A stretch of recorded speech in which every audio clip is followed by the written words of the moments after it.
Hey everyone, welcome back to Corporate Decoder. Today we are diving into a proxy statement.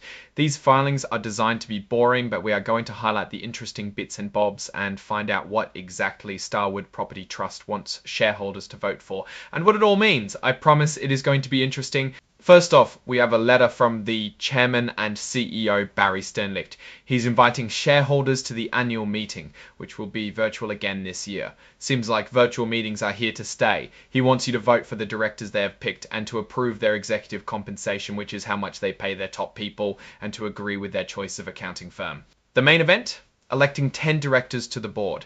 These are the folks who oversee the company's strategy and performance. The board has nominated the current directors Richard Bronson, Jeffrey Dishner, Camille Douglas, Deborah Harmon, Solomon Cumin, Fred Purple, Fred Ridley, Barry Sternlicht, and Strauss Selnick for re-election. They have also nominated Jonathan Pollack, who is set to become the president of Starwood Capital Group. Basically, they want you to say yes to their choices. Let's meet a few of these nominees. First, we have Richard Bronson, the chairman of the Bronson Companies. He has a long history in real estate, which gives him insight into the market. Then there is Jeffrey Dishner, the president of Starwood Capital Group. He knows the real estate market inside and out. And Camille Douglas, who was previously a senior managing director at LaFroc, another real estate company, and now is a professor teaching real estate and finance at Harvard and Columbia. So how do they pick these people? The Nominating and Corporate Governance Committee looks at experience, skills, expertise, diversity, and a bunch of other factors. They want people with integrity, good business judgment, and who have time to dedicate to the job. It's important that these directors are independent, meaning they are not too closely tied to the company's management. The board has decided that Mr. Bronson, Ms. Douglas, Ms. Harmon, Mr. Cumin, Mr. Purple, Mr. Ridley, and Mr. Zelnick are all independent. Starwood is proud of its corporate governance, and it seems like they have several procedures in place to increase transparency. Barry Sternlicht is both the CEO and chairman of the board. The company feels this structure works best for them, with the leader of the board having detailed knowledge of the company. There is also a lead independent director, Richard Bronson, to make sure the board can act independently of management. The board is also responsible for overseeing risk management, which includes environmental, social, and governance risks. They even have a plan for cybersecurity. How much do these directors get paid? Each non-executive director gets a $110,000 annual cash retainer, plus they get extra for being in charge of committees. They also get stock awards. For example, Richard Bronson, as the lead independent director and chair of the compensation committee, earned $317,511 total. Here's who owns a big chunk of the company. Barry Sternlicht, the CEO, owns about 5.0% of the stock, which is around 17 million shares.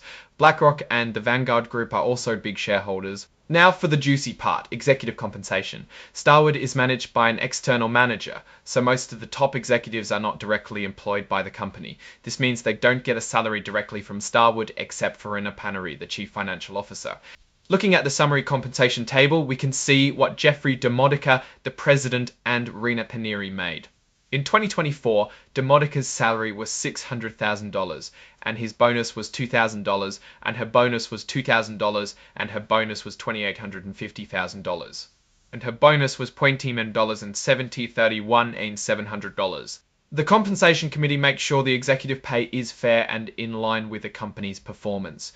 The board wants you to vote for the executive compensation plan. They want you to say yes to Deloitte & Touche as their accounting firm for next year. The audit committee thinks Deloitte is doing a good job. The audit committee pre-approves all the services that Deloitte provides to make sure there are no conflicts of interest. And to confirm that everything is going smoothly, the audit committee has reviewed and discussed the company's audited financial statements with management and with Deloitte. Since Starwood is managed by an external manager, there are some important relationships to be aware of. The company pays the manager a base management fee of 1.5% of its shareholders' equity per year. The amount was nearly $90 million in 2024, so it's a huge number. They also pay an incentive fee based on the company's performance. Starwood also reimburses the manager for various expenses like legal and accounting fees. Basically, the external manager gets a nice chunk of change to run the company.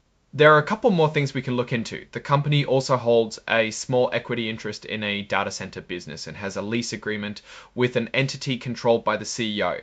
They may or may not be of concern depending on your priorities. The company also is involved with CMBS, commercial mortgage-backed securities, securitization. So what does the board recommend QPS?